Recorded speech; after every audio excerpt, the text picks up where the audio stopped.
Hey Internet, how's it going? Welcome to another episode of the Jongravesshow. NYC 2015 Legend of Korra comic artist has been revealed, and it's pretty much designed by a woman named Brittany Williams, who is, I believe, a part of Dark Horse Comics.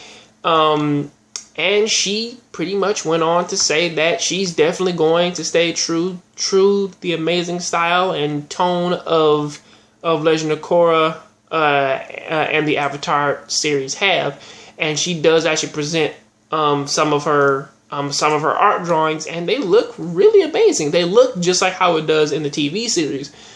The great Brian Konietzko, I can't pronounce that man's last name, will be there to provide direction and inspiration.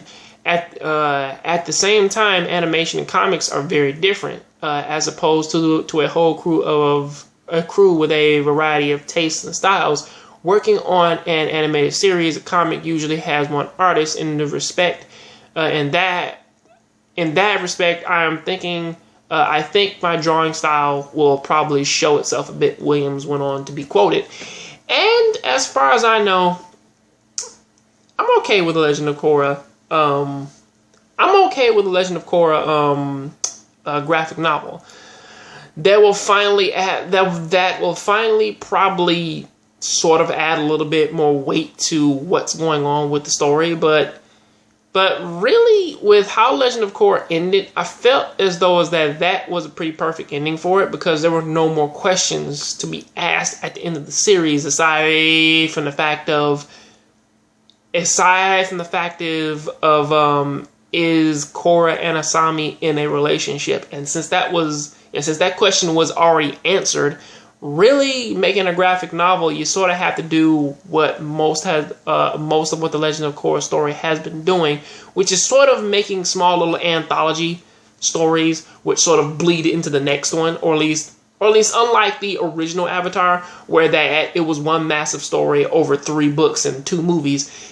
Now one special and a movie. You look at that and it's like, well, this is one overarching story. And when the anime, when it did finish, there were a bunch of questions which still needed to be asked, and pretty much there were like some build up with some of these characters to sort of see what is going to happen, or at least what were the actions which actually led into Legend of Korra.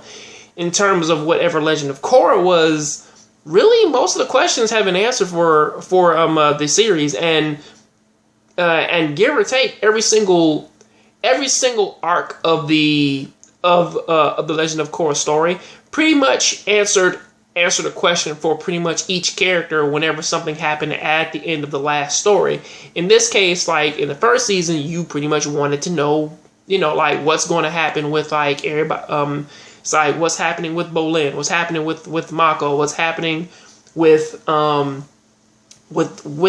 and her father and Korra, and then that actually went over to within the second season of them talking about like, or at least like like what's going on, like how are they going to adjust to Korra being an actual competent like avatar, and then moving on to that of actually getting into the whole spirit realm of stuff, and then dealing with with Zaire and all of his and like his criminal gang, and then like in the last season it showed like, okay, this is everybody like after like a few months or like a few years after what happened with Zaire. I mean, you sort of get the feeling there of like, well, now every single thing which that has happened has already been answered. But give or take those, like, I'm pretty sure that they can think of something else to sort of like put our main characters into. I mean, like how is Mako going to sort of react to probably now, like, or at least probably that Korra and Asami are in a relationship. How will Bolin deal with trying, man, to keep things working with Opal, and try, man, to make amends with Toph? Maybe you never know. Like what is the new challenge for, man, the Avatar to face? I have no idea. But But until then, that is what I got to say about that. Please tell me what do you think about this down there in the comment section. I'll catch you guys on the next John Grave Show. Please keep watching anime, keep playing video games. I'm out.